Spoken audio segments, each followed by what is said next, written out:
All right. Hello, hello.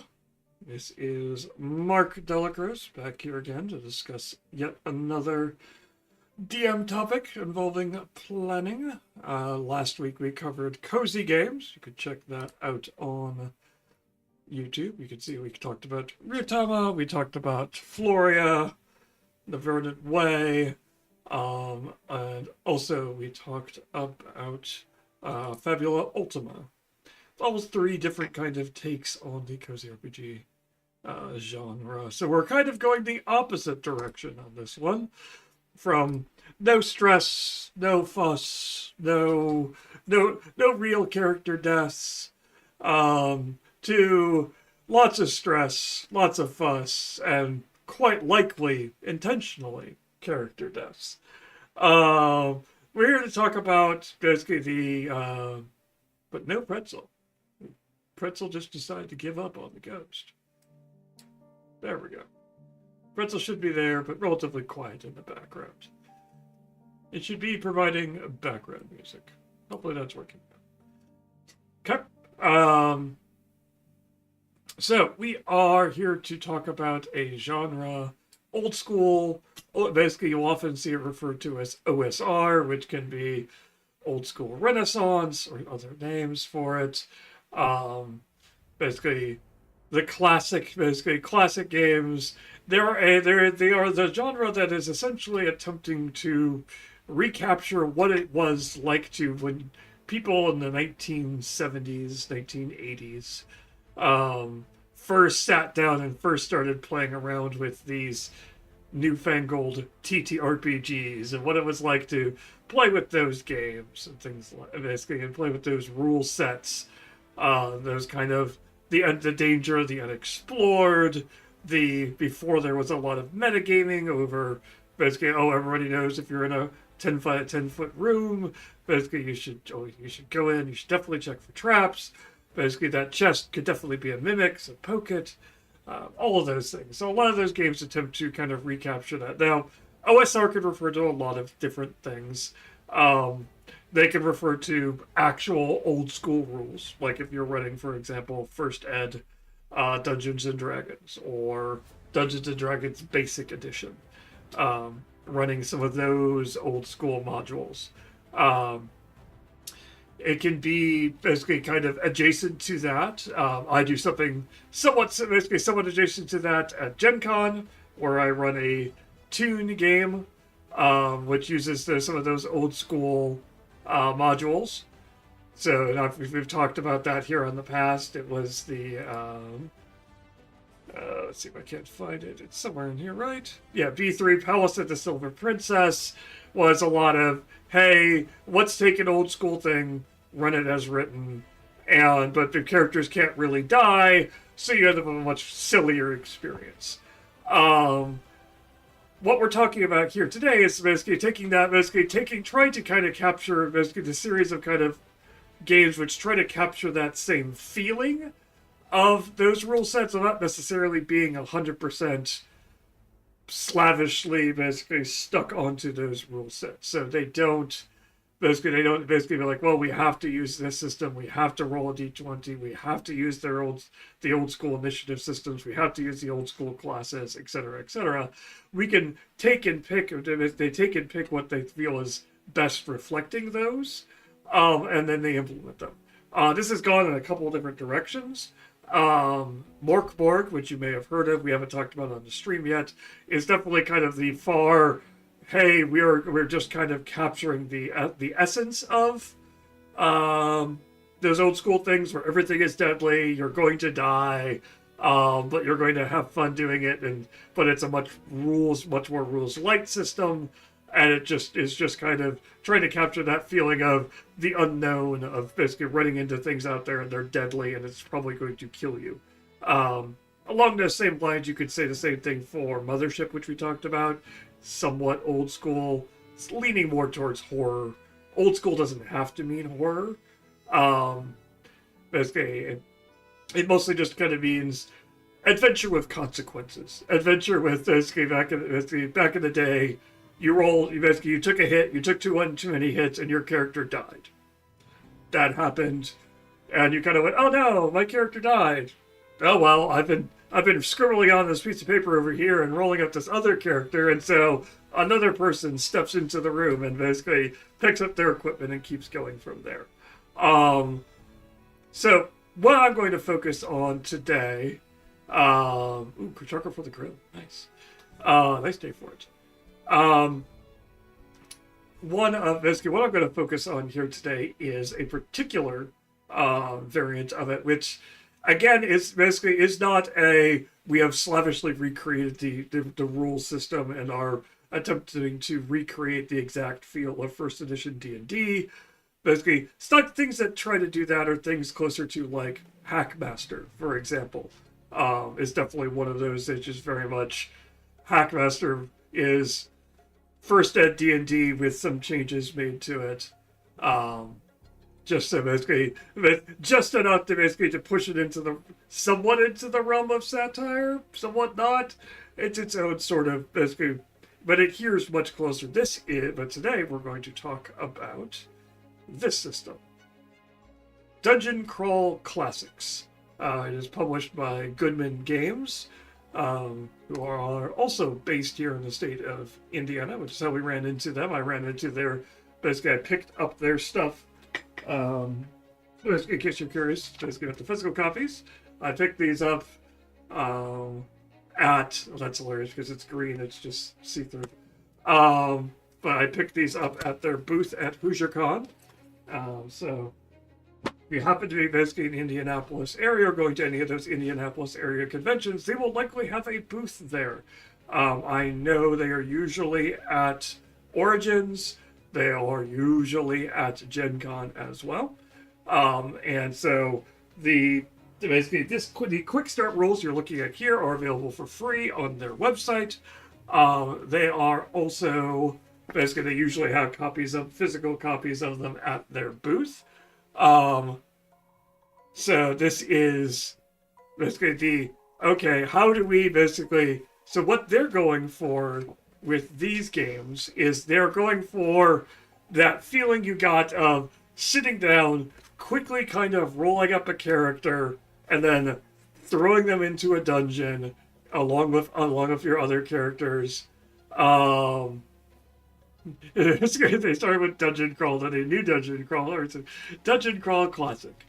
But what about Dungeon Crawl 2? Nobody really talks about Dungeon Crawl 2, which is for a good reason. It was fairly... Coke 2 was terrible.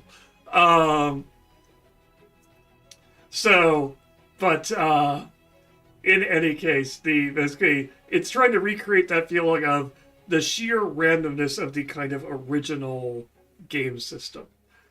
So what Dungeon Crawl Classic does is like, hey, this is not a game system where you spend a bunch of time before the game starts to come up with your character, to come up with their backstory, to come up with their identity and things like that. This is, you get a basic idea of what you want to do, and then you just kind of throw dice at it and you see what the dice tell you to do. It's a stretch to call it life path. Life path systems are things that tend to be like Traveler is the famous example of that, and that gives you a lot more detail and backstory for your character. Dungeon Crawl Classics just says, okay, you've shown up today, great. We're gonna roll up like 4 characters. Don't get attached to them. That's why we're rolling up 4 of them. You're gonna roll your hit point. You're gonna roll ability scores, 3d6 for each of them. But they are in order. You don't get to rearrange them. You're just going to take whatever the dice give you. You're going to roll your hit points. That's 1d4. If you happen to roll a high stamina, cool. You get a slight bonus to that. You're going to basically determine if you have any real luck. You got luck. Basically, you'll determine your level 0 occupation. Even that's a roll. And then you get to choose your character's alignment. And that's just lawful, neutral, or chaotic in this system. You get to pick your money. You get to roll your money. And then you get your randomly determined equipment. You can try to buy some other stuff with the money you rolled, and then attempt to survive your first dungeon. There you go. That's all of character creation. Like, that page right there, that's how you create what they call level 0 characters. And level 0 characters are essentially what your character was doing before they became an adventurer.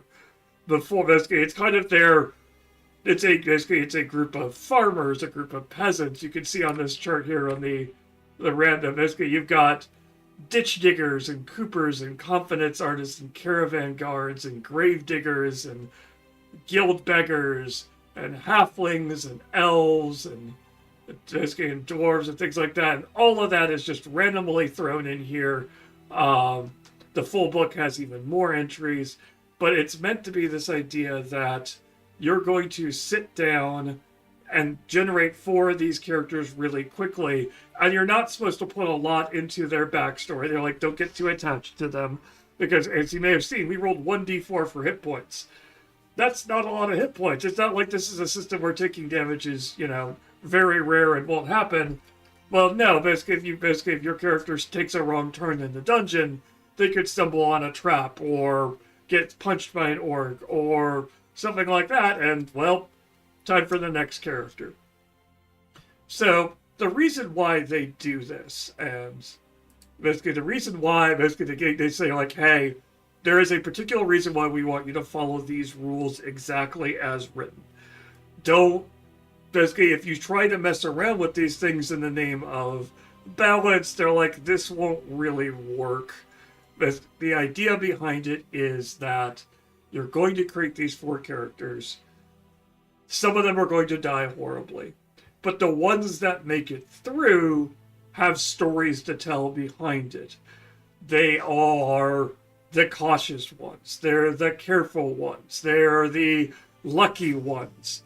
They're the ones that basically out of your 4 characters happen to roll better at certain stats and therefore could use those stats to their advantage, and that might inform what their next career ended up being. Basically whether, and because what happens is if your characters survive, get 10 experience points out of the dungeon, which they recommend that you get about 2 experience points per encounter. So you're looking at about 5 encounters. So probably roughly a intro dungeon. But if you make it through it, now your character has those stories, and then you're going to actually start developing them. And some of these early adventures, these early things that you stumbled across, you survived, are going to help inform why your character is the way they are. You're like, oh, okay, so this character basically managed to figure out traps and ended up with a high dex. Maybe I'm going to start pushing them into thief. Maybe they've got a high wisdom, they were smart, they managed to figure out some of the puzzles. Maybe I'm going to push them into wizard. This character basically got a lucky hit in and basically broke something's skull open with the stick they found.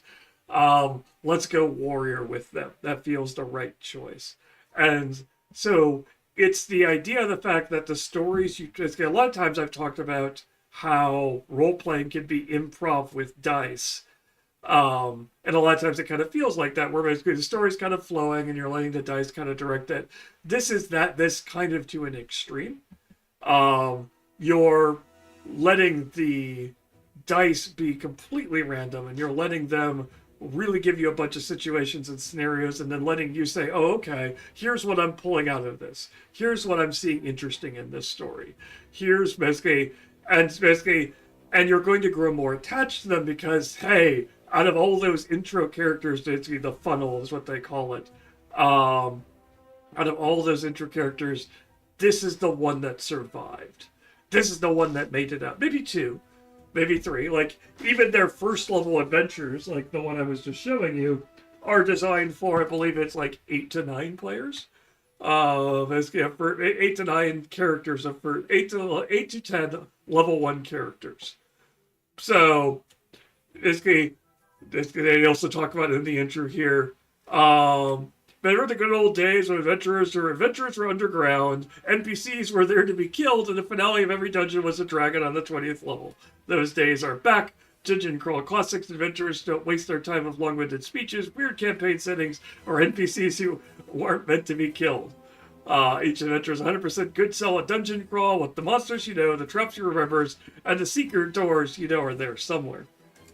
It's that an idea, the fact that you play this as basically it's deadly, it's basically you have to take it seriously in terms of, hey, we have to make sure we're doing our checks, we're looking around, we're not charging into combat, we're not just basically goofing off, we're seriously going through what would be this stressful situation. But at the same time, since characters are so easy to create, easy to generate, you have multiples of them, you're slightly less, you're basically, a death is something that you can celebrate in a sense. You could be like, oh, this character got so far, but this is their final resting place. But it's not punishing in the sense that you're out of the game, you're done. Basically, you're going to have to wait until next week to come back in. It's, nope, your character died, but cool, let's move on. Basically, grab one of your other ones, keep moving, be smarter, learn what you can from that experience, collect what little stuff they have, and keep pushing into the dungeon. So it's meant to push you forward in terms of basically, hey, let's keep this game going, keep this game interesting.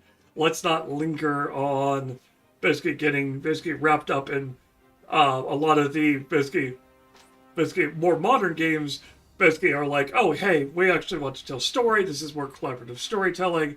This is more, hey, this is a group, basically, we've gathered together to play a game and see what stories come out of that game. As opposed to, we've gathered together to tell the story and we're using this game as the medium to tell it. It's a significant difference, but if you don't understand that as a DM, you're going to be disappointed if you're like, why aren't my players, basically, why aren't they building deep backstories? And basically, why isn't a character's death really tragic to them? Why are they laughing and joking even as all these horrible things are happening? Oh, it's kind of what the mindset of, hey, basically, you're going to push through, you're going to get somewhat attached as your character's leveled up, but at the same time, you know that death lurks around every corner. If your thief fails to detect a trap and goes down the hallway because of the bad roll, they're going to fall down a hole and die. And then your next character is going to be like, well, that was terrible, but now basically everyone in the party learns and grows from it and keeps pushing and keeps going. Outside of that, what they've also done, basically, in addition to not being, hey, we want this to keep going, they've also said first edition stuff wasn't necessarily exactly a great system in terms of rules and other things.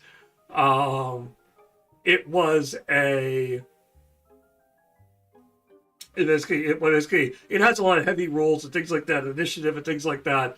And DCC says, okay, we're here to keep things moving, keep things going relatively quickly, because if we get bogged down in this system, it's going to be less fun. Because, again, characters are going to fall over, characters are going to die, it isn't going to end well. And so you want to be able to quickly keep moving. And so they've done a lot of stuff with, okay, well, let's boil things down, let's make things simple, let's take the ideas behind that for the first adventures and compress them and make them so that the DM spends less time going, okay, what was this? How does all these systems interact? And be like, okay, no. Basically, if you want multiple attacks, we have a scaling dice system. Basically, you get one dice as your action. You get you get a d20 as your base action die, and then if you roll another one, it will either be maybe it'll be a smaller die. And they use all sorts of weird, they have a weird dice, like they use all of the dice. Basically, and by that I mean D3, D4, D5, D6, D7, D8, D10, D12, D14, D16, D20, D24, and D30. Yeah, basically, yeah, D24. And so basically they're using all of the basically they're like basically you don't have to go out and buy a whole new size set. They will quite happily sell you those new dice system. These dice, they call them Zochi dice, Zoochi dice. But they're like, you can still use regular polyhedral dice. It's fine. But and they give you instructions on how to deal with that. But they use those dice system as basically that the whole die chain I read is the scale, the sliding scale. So if something is at advantage, it goes bigger dice. If it's at disadvantage, it goes to smaller die.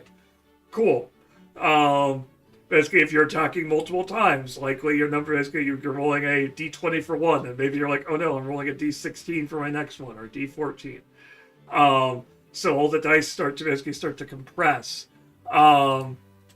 Basically, again, that's a little bit easier, less things to keep track of. It's just I have this chain of dice, I'm picking one up and I'm rolling it. 20s are criticals, 1s are fumbles. The other interesting thing that they add in is the fact that in terms of spellcasters and spells, they're like, okay, we want spells to be more epic. We want spells to be more likely to. Why is my phone ringing? Oh, you wanted to tell me. Cool. So basically, you're going through and basically spells to be dangerous and things like that, but at the same time, we don't want wizards and things like that to be absolutely useless at first level. Like there's the classic D&D problem: they cast one spell, and they name for the system. The guy came up with those edgy dice. Okay, you cast one spell and you've used it. You're done. This system has a spell check, so you. Basically, the simpler the spell, the easier the spell check.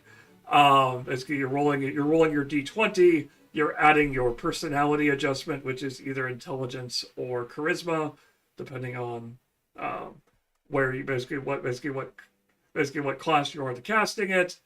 And if you succeed on the roll, great, you keep the spell. If you fail on the roll, then some bad things happen. And you might lose the spell. Not guaranteed. Each spell is kind of different in how it reacts. Basically, and that's how wizards deal with it. Clerics have a different system where clerics always get to keep their spells. However, every time they fail, the bottom end that automatically fails starts to creep upward. They call it the disapproval, number. And what that means is you've asked too much of your deity. Your deity has gotten tired of your whining and begging, and they've asked you to stop. And the more that you do it, the more you push, the more likely they are to say no to your next request. Simple as that. Basically, it keeps low-level characters, low-level clerics and things like that in the game. But at the same time, it keeps them from completely dominating combat, things like that. And wizards and things like that have the ability to make deals and bargains to try to basically to get one last spell out before they keel over and things like that. I'm not going to go into all of that, but basically in short, what it is that basically a lot of the classes and a lot of the systems are condensed downwards so that the game itself can keep going. And why I want to talk about that as I move into this next section is, as a GM, looking at this rule set, the thing you should be taking away is, oh, okay, the key to this game is going to be keeping things moving. If I as a GM am not keeping things moving, this game is going to drag, and if this game drags, it's not going to be as much fun for everybody at the table. So that means that I need to be a little bit better prepared for what's going to happen. I need to have my notes aligned. I need to have basically references ready, and things like that, so that I can keep the game going without and thus basically keeping everybody involved and interested in having fun. Because if I don't do that and things drag on and basically it takes forever, and as you're like, and at the end of all your discussions and deliberations and looking up rules, a character dies, that feels bad. That feels like you're like, oh, I went through all that work, we sorted through all that, and then the character still died in the end. Well, that's less fun.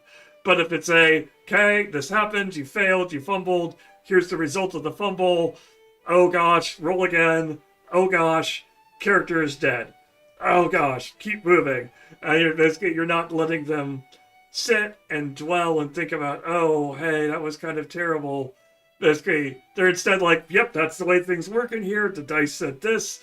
Basically, that's what the tables came up with, and we keep going. I've got other characters for it to keep playing, and you keep having fun. You keep pushing forward, and it doesn't turn into this kind of long-term drag. So, first of all, the first thing I'm going to do before I do anything else is, of course, I'm going to go up in this corner here, and there's this moon symbol, and I'm going to click on that.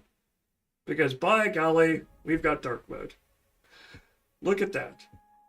Basically, it will save your battery life on your cell phones. You can use Lore Link in the dark. I'm going to moon everybody.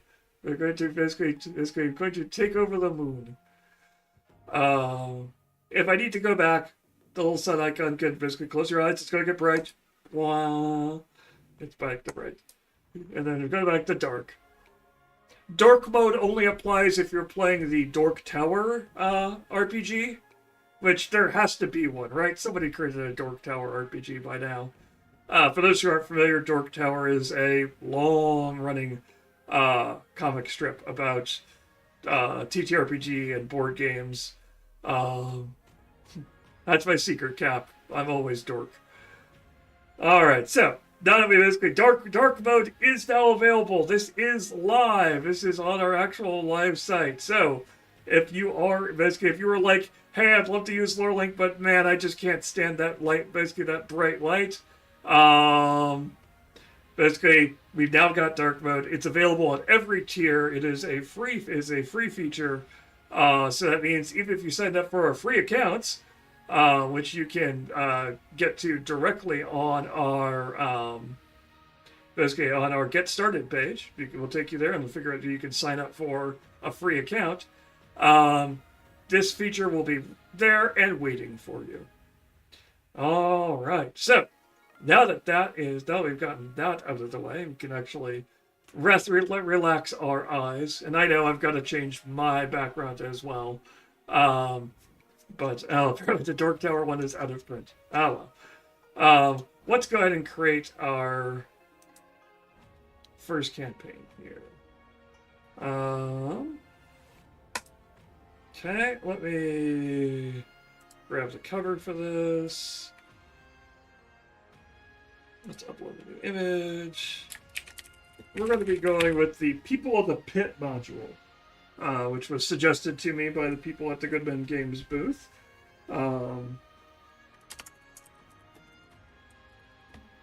That's a good starter adventure. It is a level 1 adventure. So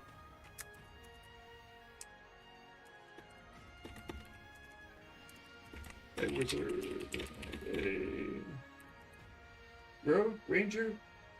We'll call that a rogue.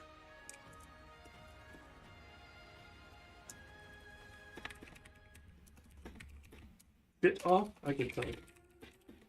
Light off a series of. Alright, let's grab panes. Let's grab the image we have for the cover. Boom. There we go. We'll put that in the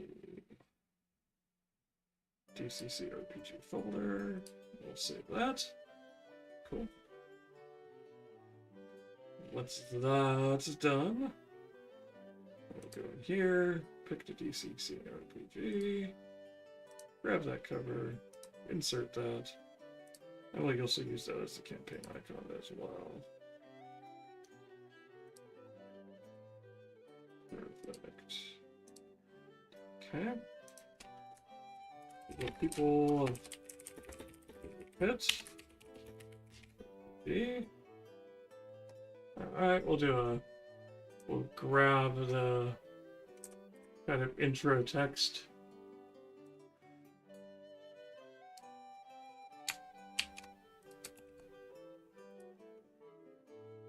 And basically something else we've added in. Content warnings.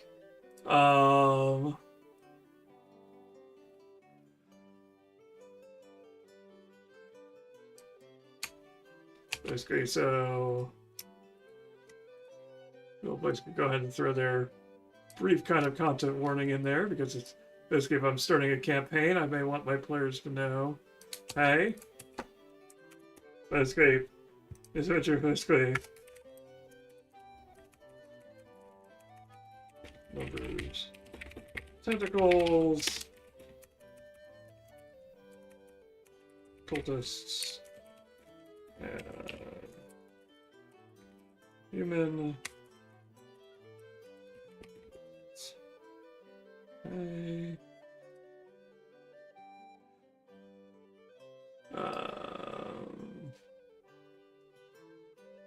We'll grab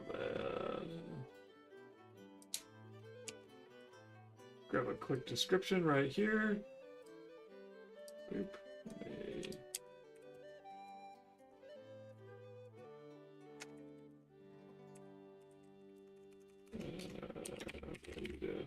Pull up my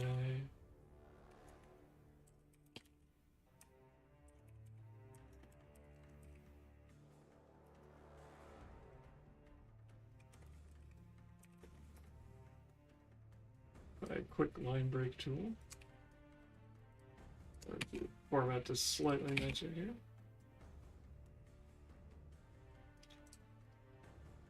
We will save that. All right, so now we've got our campaign up. Okay, once it's done setting it up, just a second, there we go. And so how we're going to basically, so what I'm going to focus on for this, there's a couple of different areas when you're running an old school. Now, the name of this is Dungeon Crawl Classics, which means the obvious starting point, and probably the point you want to be most prepared for, is the dungeon itself. Let's go with, we'll call it the pit. We'll just start with that. Basically, we're going to kind of sketch out. The pit's got 3 levels.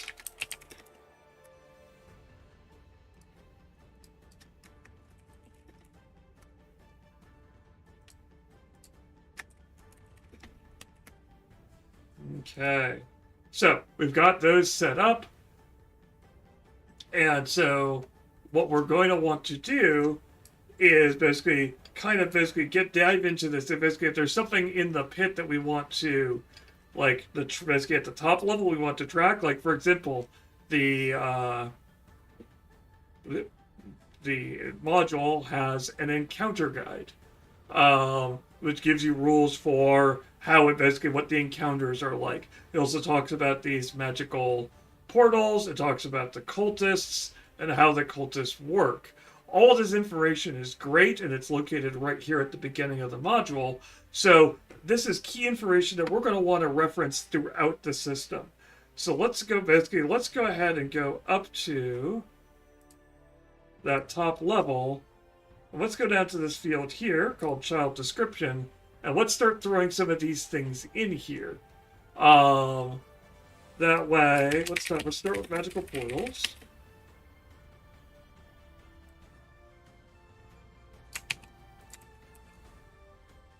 Alright. We're gonna make that a header. Not level 1, let's go level 2. Cool. Add that in there. Let's add some stuff about the cultists next. Is that got one level? Nope.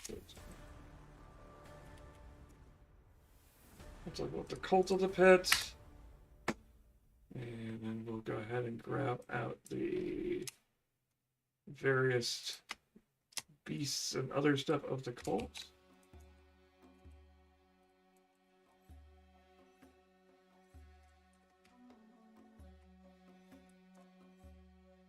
Oop. This is going to be great formatted, but yeah. I'm just going to grab those out. Gray robes, crimson robes,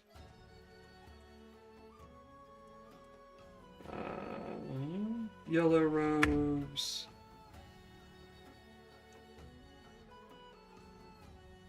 There's one blue robe cultist. Tones.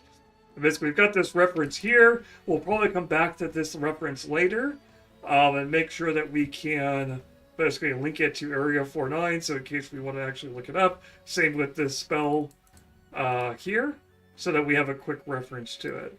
All right, we've got that, and then last, I gotta probably put the encounter, because that's the thing I'm more likely to reference throughout. Let's go ahead and build that encounter table right up here. Pull up the encounter table. Perfect. And we've got 3 columns with 3 dots. Area, type, and encounter. Now, there's a couple different ways. I might actually, basically, you know what? I'm going to pull the encounter table out of this section. I'm going to break it down by level. Because I don't really need to, I'm not going to care about level 2 encounters when I'm running level 1. So let's add the last thing in here, which is this thing, controlling the tentacles.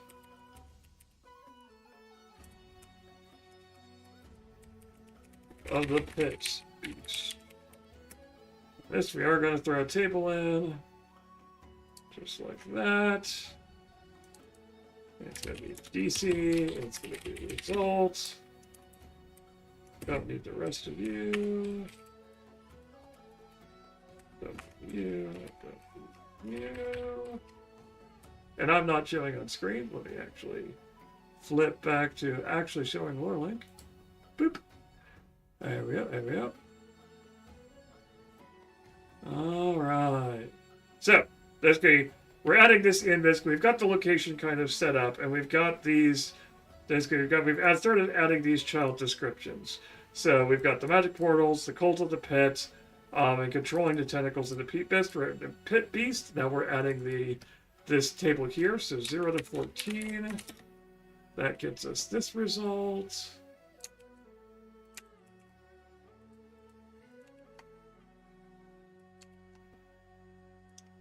And then we're going to add 15 to 19, I think it is. So 15 to 24. Because this is a percentile, I think, correct? Is it percentile or is it each cultist grants a die to the there we go. Let's put this in there because this is important to understanding how this works. Again, I'm basically the reason why, and I basically will. I did not do what I want. Let's try this again. There we go. There we go. Gray robes contribute 1d6h. 3d6. Perfect. 15 to 24. What happens at 15 to 24? Oop, that's not all of it. Let's grab all of it. So. Nope, I didn't. Did not copy. I copied instead of pasting. I hate that when I do that. When I copy something and then I go to where I mean to paste it and I hit Control V again and all of this and I lose everything I put in there.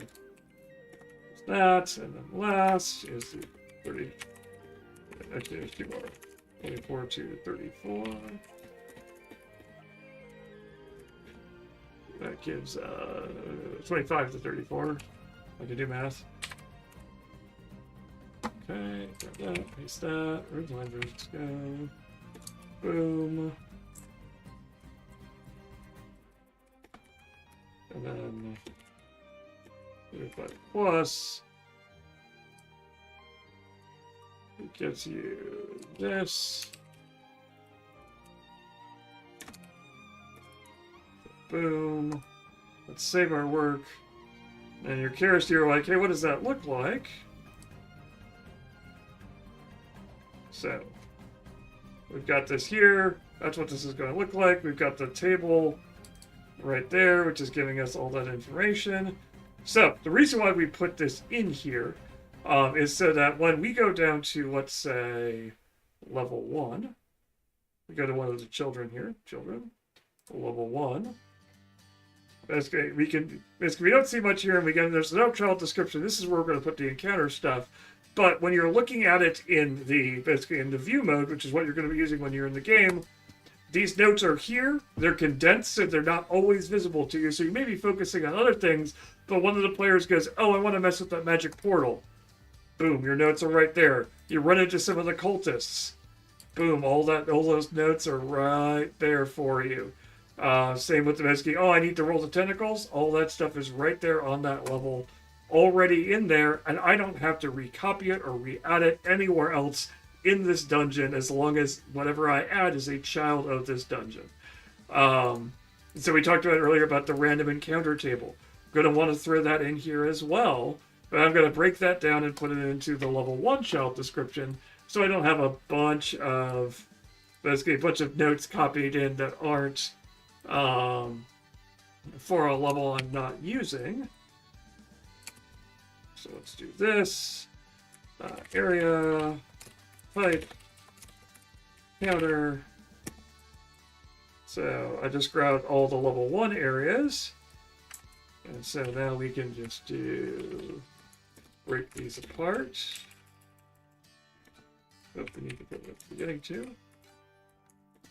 Let's do this really quickly here.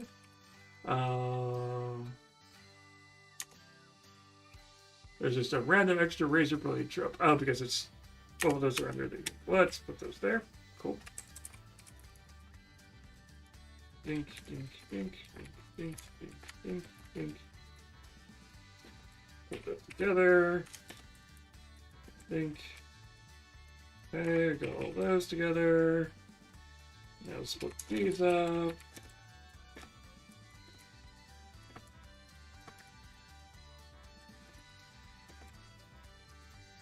Oops, that's the area name. That, and that. Obviously, C's are combat. Combat encounter is wrap encounter. Right. I do need to put one at the end of all these, otherwise it doesn't work.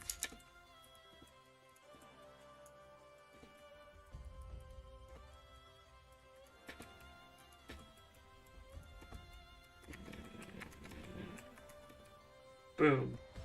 Okay. Just like that, we've got all that. We can make this printable. Make sure that's there. So now, just like that, we've got this table all set up. But you may remember, basically, I did something similar. Having these things set up early is key to keeping things working, rather than having to go back to the book and flip through them and refine them. Remember, I did something similar when we ran the Fallout game, because a lot of the Fallout game was so table heavy. I didn't want to spend a bunch of time. The party's like, oh, okay, we want to scavenge this area, and I'm like, oh, I've got the notes here telling me what type of scavenging it is, but I don't have any. I have to go dig out the book and flip through the book and find the right pages, and so I spent time ahead of time getting those encounter tables prepared, so that I could get them in here, so that I could very easily reference them. Now, the next step I would do, if I was going to keep going through here, obviously, the next thing I'm going to do is I'm going to create those creatures. those. Basically, I'm going to do cultists. Let's see here. There's Octomass. I'm just going to create these quickly. Let's see if we can fill in these details later. No, these aren't creatures. Aspiring cultist. Let's grab you. There's another creature. Alright. Let's grab the Mindless Ghost.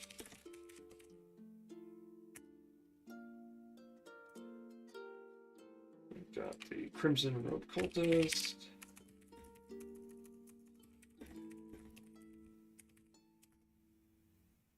We've got the Tones.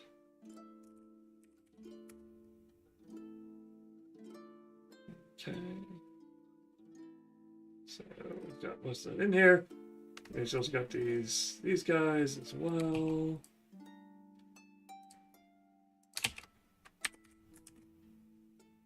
So we've got all of those.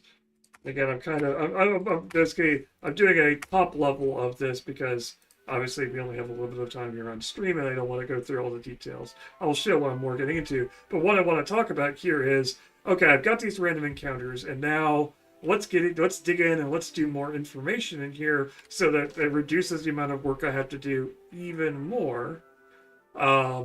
So let's grab those Grey Robe Cultists, and instead of just saying Grey Robe Cultists, let's go ahead and use our link system here, our mention system.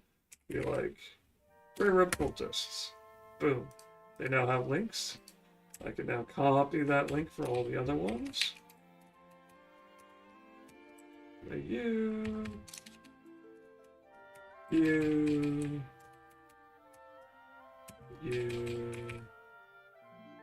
Same with these guys, and roll horn basilisks. Grab them really quickly. Inspiring Cultist gets one. Okay. Octomass gets one.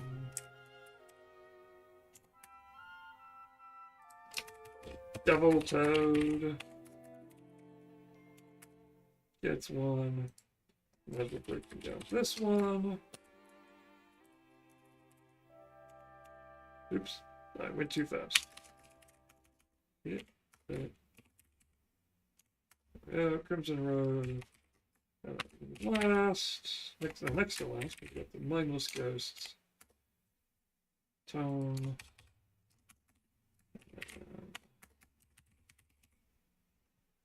Ultimate on screen. Mindless Ghost. Perfect. So, now I've got those, and now you can see I've upgraded this table, and now I've got hyperlinks to all those individual creatures. So again, when I actually am in play, I'm just going to click on that link, and it's going to take me to this creature. And if I want to make things easy, basically I may have notes on how they work. Or basically, and so I might come in here and be like, all right, give me, what are the Grey Robe Cultists like? Well, because how these things, basically how these modules are put together, they don't want to interrupt all that stuff by having basically too much stuff next to each other. So a lot of this stuff will end up being, okay, it's back in another area. Basically, the first time they're mentioned, they'll give you the stats for them. And they may change from position to position. Sometimes they'll have basically like some Grey Robe Cultists might be slightly different than others, and you may want to make notes on that when you're in the location. But you may want their base stats to be relatively easy to reference, especially when you're doing basically those random encounters. So let's just grab their base stat block from one of the first times they show up. Those are the Crimson. Again, this is why we do this, because if you're in the basically picture this, you're in the middle of the game, and it's the first time, and basically you encounter them, and you're like, hang on, I have to go find the Grey Room cultists. And so basically there's this brief pause while you do that. And again, this isn't fun. This isn't what you signed up for as a GM. What you signed up for is roll the dice, something happens, the encounter starts, and now I've got to dump those stats right here. Basically, an Octomass emerges, see stats below. I don't have to see stats below.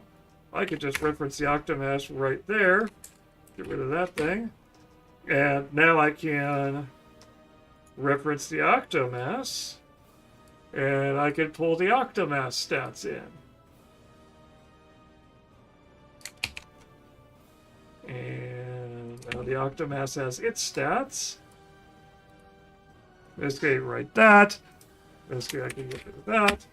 Boom. Now I've got those set up, so now basically the Octomasses are there, that's there.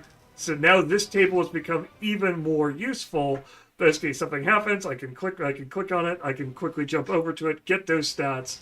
I don't have to I don't have to spend a bunch of time looking for where these encountered, or decide how I want to use these particular ones. Just it's look it up, click it, and then keep moving, roll the dice. Because again, that's going to be the key for a lot of these games is basically, like I said, it says 8 to 10 characters. And even if that's 2 people running, basically it's 5 people running 2 characters, or if you, heaven forbid, are actually running a tournament type table at a convention and you're actually running 8 different players. I don't know if I'd recommend that given how deadly this game is. But you want your players to basically to kind of come in and be like, oh, yes, things happen. Basically, something happened, something died, my character died, oh no, moving on, keep going. And you're pushing through the dungeon. It's not a drag. Especially if someone gets killed or drops out, you don't want the rest of the encounter to be like, oh, okay, well, basically, I've got another character to bring in. I'll come. Basically, you can have them drop in. Basically, we can be rescued or something else in the next room, etc., etc. Bring them in, keep going. We'll just roll up a new character. Speaking of rolling up characters, one thing I do have to mention, just because I saw this on the website and I thought it was an absolutely brilliant idea. DCC sells scratch-off character sheets. They are pre-generated characters. They come in packs of 10, I think, that you can buy physical copies of, and you can sit down at the beginning and hand them out to your players and be like, okay, here are the characters we are using for this adventure. When you when you start off, scratch off the stats and things like that, and that's your character, and go.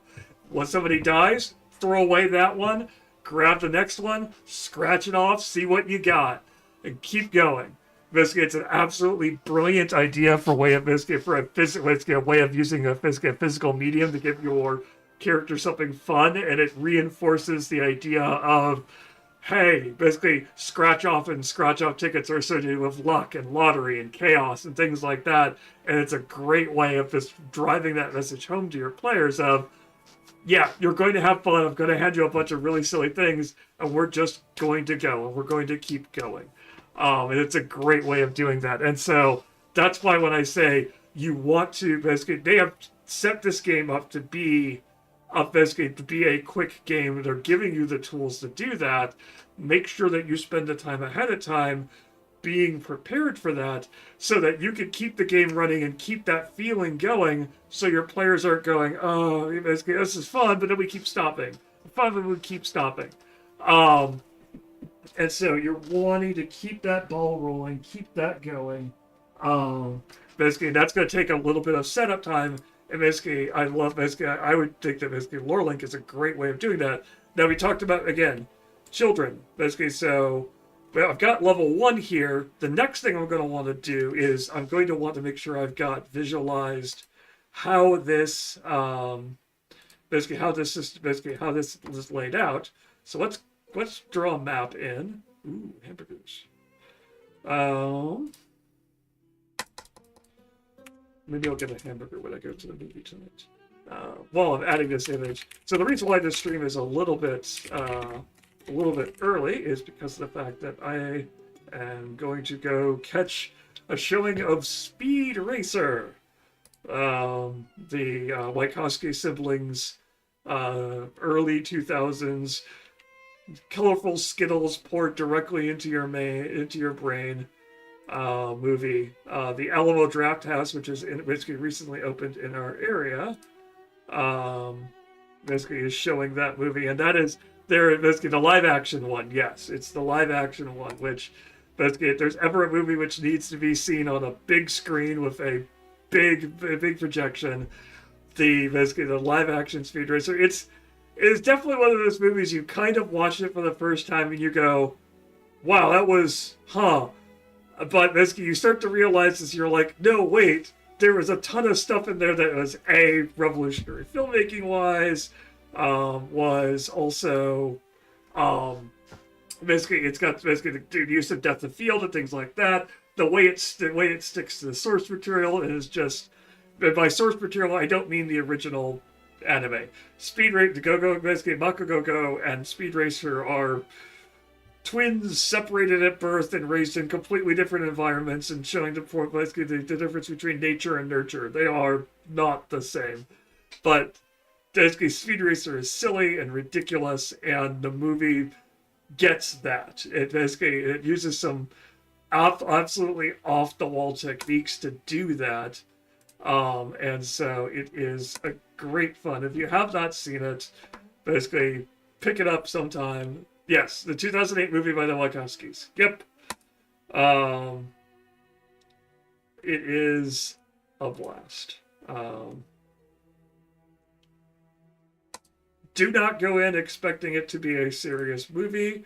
Do not basically it is it's not a serious movie, but it does a lot of really cool and interesting things to try to tell its story.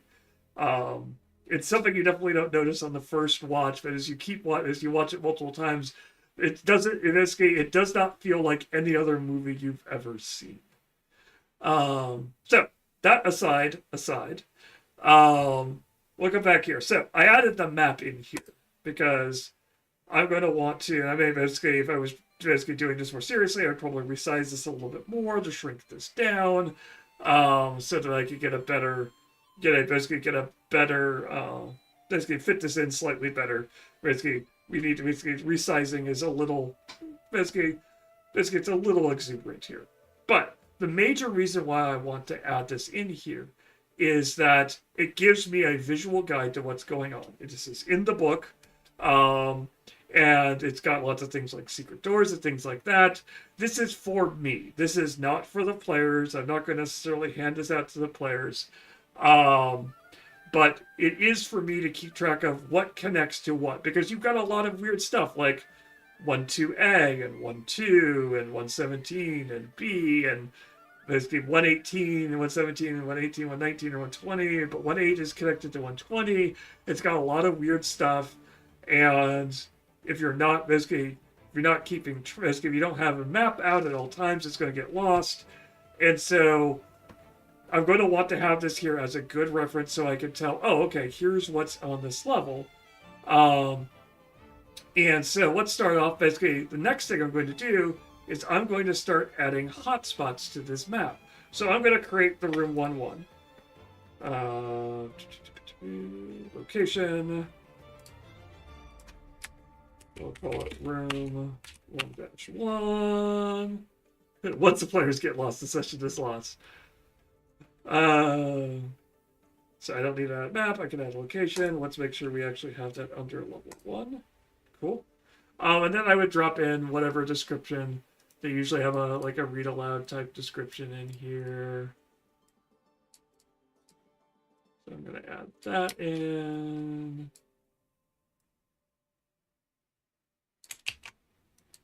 Let's make sure we do that. Let's add that in. Basically, then we've got a bunch of other details. we can add in as well. These are stuff that I want the GM to deal with, not necessarily the players. So I'm going to put that in here to avoid me accidentally reading it, because if I put it into read aloud, I will just keep reading. Okay. And let's note this out. Let's do the search results. Hold that. Okay. Hold it. Grab that there. And we've got references to 1, 2. Depending on how I'm creating this, I would then auto-create basically that. Okay, search the pit. Basically, read and paraphrase the following. Let's italicize that to indicate that it's the read aloud, section read aloud stuff. Let's do all that. Let's go ahead and save that. So now I've created that 1, 1. I'm going to click here on the map. I'm going to add room 1, 1. I'm going to save that, and now there's a dot on my map. It's kind of covering the 1, 1, so I might want to move it. So let's move it slightly so it's a little bit more visible.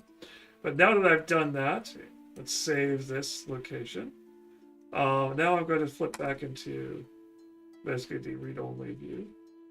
So again, read-only view is generally how I'm going to approach this if I'm actually running this, as opposed to if I am basically if I'm editing it, building it out, I'm probably going to be doing it in the edit mode. However, being in read-only mode doesn't lock me out. If I need to add something quick in a note because I want to make reference to stuff the characters leave behind, dead bodies, their own dead bodies, loot, items, basically traps they have fired off, traps they haven't fired off. I'm going to use this note section to make quick notes. Again, I'm wanting to keep things moving. I'm wanting to keep them going. And so I'm going to make this note quickly, attach it to the location, keep going. Basically, don't slow down. Don't stop everything to do this. Basically, maybe you're writing this up while you've got basically the players are discussing which route to take, etc., etc. But now that so I've got that map available, I've got that hotspot on that map, and if I click on that hotspot, boom, I get taken to that room, and so now I've got that description of it, and I can bounce back up to the parent if I need to, and I've also got all these notes are still here. So basically all the things about magic portals and what the cultists do and how tentacles work, those notes are still here, but I can compress them if I don't need to look at them. If I want to basically the players take too long in an area, I can pull up this random encounter table and basically pull this up and basically be able to quickly reference it without having to break this down onto every area and take a look at it, figure it out. Hey, basically let's look at all this, let's make sure this is here. Basically, double looking at that, I may realize that the encounter table may actually be a full encounter table, a full encounter list, rather than a random encounter table. That's my bad, I misread that. But it's still good to have, basically, this isn't actually random. It is, what this is meant to do is give you a listing of all the encounters throughout it. It's still good, however, I would still include this on every level. Because this lets me know if the players make a bunch of noise in room 1-6, for example, or room 1-1, and I have to go, what's nearby? I can click on room 1-2, or I could bring up this level and be able to tell, okay, here's all the things which are nearby. And basically, I've got this note here. I can go back up to level 1, and I can look at that. Basically, I'm back here again. I can click back, etc., etc. So, got all of that taken care of. Something else I might want to add in is, okay, now they can go from 1-1, I can hotspot on the map to 1-2 and have those two marks there, but I do know for the fact that basically the characters can proceed to 1-2. So let's go ahead and let's just add location 1-2. 1-2, break it down the same way. Grab this, grab the read aloud section, do the same bug where I paste instead of copy instead of paste, but I lose all my data. It's terrible. read aloud. Let's italicize that just to make it a little bit clearer. It's the read aloud. Grab the descriptions. Grab all the GM notes.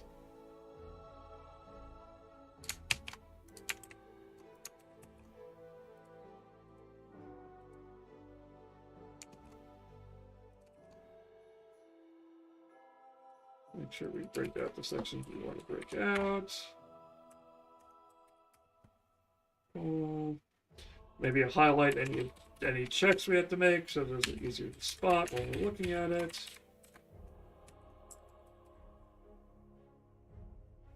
You can see this, so those are highlighted. We can tell what those are.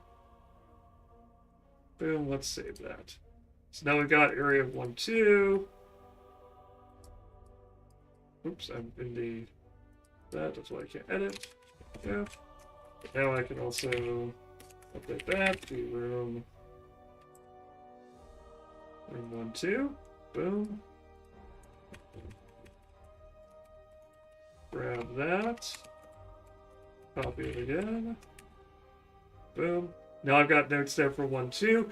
I can also just link it as an associated piece of thing rather than being the higher. Basically, LoreLink uses two different ways of associating things. You can either link things by hierarchical structure, which is great for when you're doing things like, okay, let's break things down by, I want notes to copy down, I want basically things to kind of be clustered together so I can tell the fact that these things are all kind of in a similar group. If I need to put a note that says all these things are affected by one thing, I have the parents to put it under. That's what hierarchy is for.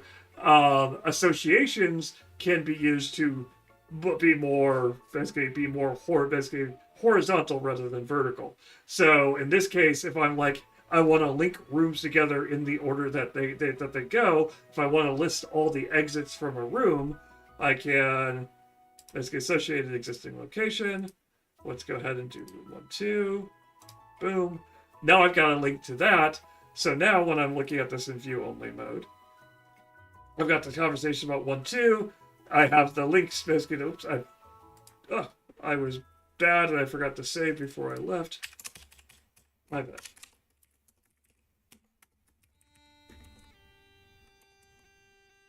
And I've also tabbed too many times. And now we have the bagpipe version of Auld Lang Syne. I'm not certain why this is under Dungeons and Dragons on our music provider list, but you know, it really likes this one.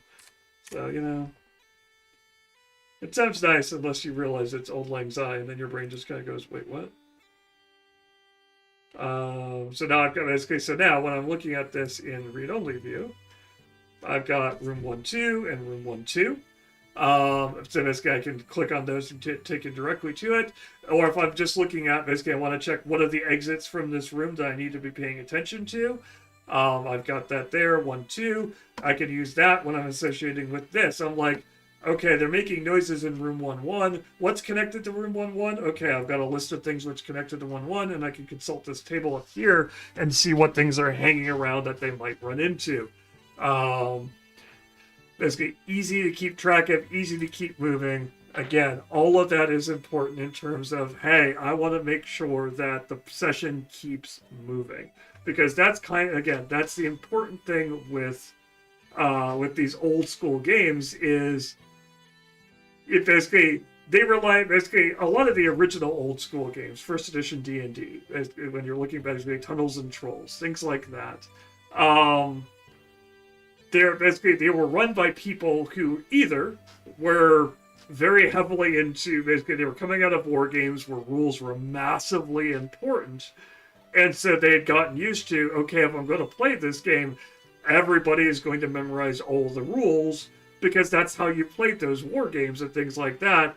It got really awkward at a wargaming session if somebody forgot the rules for how your troops moved or how your troops wheeled, or basically breaking it down and things like that. And you only had to really look up obscure situations, but everybody had the basics down pat, and everybody was expected to do that. And so basically when you came to D&D, they brought that because they kind of brought that same methodology, so you could get away with, yeah, it's a heavily complicated system, but everybody basically was expected to know the rules and do it. Or it was being played by a bunch of teenagers and kids who had managed to scrape together enough money to buy one copy of the player's handbook, one copy of the DMG, and they're just winging it and having a good time. And the kids realize, basically, when you're that age, oh, that was boring, or that's not fun, or that's not interesting. Skip it, move on, do something else, come up with something. And basically, that's the reason why when you look back, you're like, wow, we used to have a lot more fun. We didn't get bogged down. Well, that's because of the fact that you all just decided, basically, this is how initiative works. And you might have been wrong, but you guys all decided, basically, the GM said that was the way initiative worked, and there was only one copy of the DMG, and no one really wanted to go look through the player's handbook, so that's the way initiative works. Done. And you had fun with that because the DM was consistent with it, because you house ruled it, you came up with that, and everybody played with it. If it didn't work fun, you stopped playing with that. You stopped playing that, and people complained, and everybody realized that. So, basically, if you're wanting to recreate that feeling of basically, and so basically because of that, those games work. Those difficult games with those sessions. Like I'm playing through with some friends. I'm playing through an old school first edition system, and oh wow, yeah, there's a lot of rules, but once you've got all of it down, the systems all kind of make sense because they were all mostly designed to work together. There's a lot of them, but once you get them all in, it all starts to click, it all starts to make sense, and once everybody gets this, you're like, oh, okay, these encounters start to move faster. Things start to be less clunky, things start to be less painful, even things like THACO. Basically, when everybody understands what that is, and basically you're just rolling a d20, and the DM is like, here's the chart, here's the AC, boom, done, moving on. Basically, those things work out, but that takes preparation on the part of the GM. And that is where, basically, we like to think that Lorelink fits into that, is the idea of, we're here to help you prep for it, get all your notes into one place, so that we basically reduces one more pain point. Make things move faster, make things keep moving, make people still have fun at the table, without having to stop and pause every 20 seconds to check something in the book, to find something, to look something up, to basically figure out what's attached to what. Keep that feeling going of, oh, okay, moving on. Character died. Basically, everybody basically has a quick laugh. Moving on. And you get through some of these larger dungeons much faster. You're not nobody wants to spend it's a fun adventure, but this isn't designed to be an entire campaign. It's not that big of a book. It's designed to be a couple of sessions, and then you move on to the next thing. Have fun, move on. Have fun, move on. Characters die, roll up new characters, have those die, keep moving. And so basically being prepared for that as a DM, and being prepared, knowing the rules, and being consistent on whatever rulings you make is going to be the key. Basically, if you have to wing something in order to keep it going, write it down, then be consistent with it. Basically, make a note of it in here, add it to your session notes in here. When you create your sessions and you pile all the things in, because you're wanting to track this campaign, basically to see what encounters they have and things like that.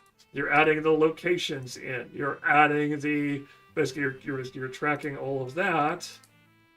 You're marking things as completed. You're like, okay, yep, they got through that room. They got to these things. They set off these traps. They encountered these creatures. Keep going. Basically, you make a note. You make a ruling. You make a note about it in here. And basically you have that reference, so when you come back through and you're having to do it again, you've got that reference for you and you know what's going on. All right. So, basically, DCC looks like a lot of fun. I definitely need to get a hold of those scratch-off character sheets, because that sounds like a ridiculously fun way of doing it. to run an in-person game. We're going to have to do that at some point. So again, basically, if you're interested in DCC game, basically DCC Dungeon Crawl Classics, Goodman Games has their games on their website. They have PDFs and physical editions. They've also done a good job of basically publishing stuff for Roll20 for online games, and I think they're Roll20. I think they have Fantasy Ground, and I think they have Foundry rather. I think they have copies of their modules and adventures for all of those, which is great for, again, getting things prepped, getting things running, and basically taking some of that legwork out for the GM so that things keep moving. So check those out. So basically we're going to wrap this up here because, again, like I said, I've got to get going. But basically, obviously, first of all, yay, Dark Mode is here. You've seen it. It works. It looks great. We do have a slight bug. You may have noticed that some of our background images aren't loading in sometimes when you're clicking through. So basically, we know about that. We're working on that. But in any case, basically, if you're wanting to check this out, you're like, I'm only going to check it out once they have a dark mode. We've got a dark mode. Check us out now. Go to our Get Started page.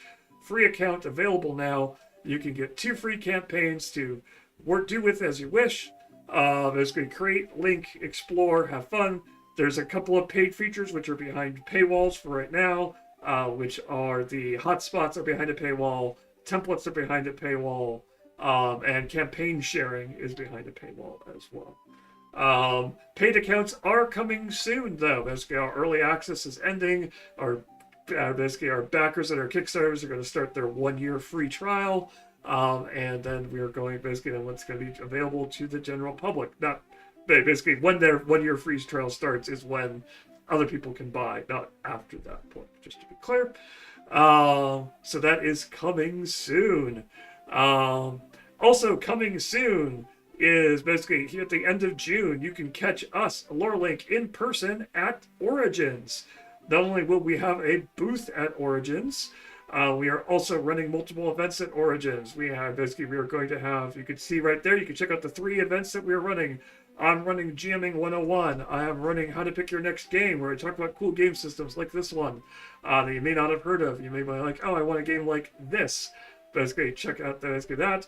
And there's also, Mike is also going to be running his Pendragon 6th edition starter campaign. The Sword Quest. Sword Quest is an Atari video game. I don't think it's Sword Quest. It is the Sword campaign. There we go. All those you can get tickets for them there. Sword campaign, I think, is currently sold out, but you can check back later. Sometimes those seats free back up. I think we have plenty of tickets still left for either of those sessions, so feel free to grab one of those. Check those out, stop by, and see us. We'll be at Origins. We are also working on getting stuff in at Gen Con. Yes, Wolf Mom, that's terrible. Yes, the Sword campaign is currently sold out. So in any case, later this month, we have other cool things coming in May. We've got so much cool stuff coming. I have a thing to click on that shows you that. Look at that. Next week, in the school of the old school rule systems, I'm going to grab an old school game, old school D&D game, probably one of those Goldbacks ones, or maybe I'll grab the Ravenloft fighting game because that was a thing. We'll play that and have fun with that. After that, I'm going to talk about wartime campaigns, aka campaigns with epic scales, things like where you're buried in you're starting off as soldiers in an army, or maybe you're generals leading armies. Looking at things like the Dragonlance campaign or the Heroes of Might and Magic. There is a D&D fighting game. It's Ravenloft theme. It is a thing. I think it's Blood and Steel or something like that. It's a thing. And then after that, we will coming up to Halloween. After that, we'll come back in. We'll do some co-op stuff with grab some of the team members, and we'll have fun pulling some co-op stuff out. It's always been great when we've done it. Usually chaos. Sadly, usually 20 gets exploded by Mike, but that could be for any reason. And then speaking of Mike, on Friday, May 30th, we'll be back to finish up basically our run through of the Sword campaign. Where I as a player have convinced everybody that Merlin is obviously running a conspiracy to put this so-called King Arthur onto the throne. We'll see how it goes. It definitely won't go badly. We'll see how many times my character can fall off a horse. So that's coming on Friday, May 30th. That Merlin fellow, TM. So basically, if you're interested in finding out when we go live with those, obviously give us a follow right here on this channel, right here on Twitch, and that will let you know, hey, we've gone live. So if we do more things with coming on at a different time, like we did today, or we're coming on live on Friday, you'll get a note that says, hey, we're going live. And you'll be like, oh, great, they've gone live. I meant to catch them. So basically that. Subscribing is always appreciated, never required. Especially if you have one of those Amazon Prime gaming subscriptions, you could give us a free subscription, taking money directly out of the pockets of Jeff Bezos and giving it to us, where we promise, unlike him, not to spend it on a yacht. Well, that is not a yacht that is not an in-game yacht. Yacht DLC. Lastly, if you want to keep up with us in other ways, we have our newsletter. If you want to keep up with us about dealing with social media, if you do deal with social media, we have our Blue Sky account, where we often talk about, have fun discussions and basically post about cool Kickstarters, such as the Heroes of Might and Magic Kickstarter, which is going live now, the Jira Kickstarter, which is run by basically a friend of the channel, Thomas Marshall, which has just gone live. Go check that out as well if you're into. Basically, yeah, it's a furry TTRPG. Basically, he's got like ridiculous 20 plus animals, I think, available as races in that game, and a ridiculous number of classes. The man just put a ton of work into it. It's a great system. Go check that out. I think I've covered everything. You can get free campaigns. We've got cool stuff coming. We've got Blue Sky. We've got newsletters. All of that is to come. Check us out. Thanks for watching. Have a good night.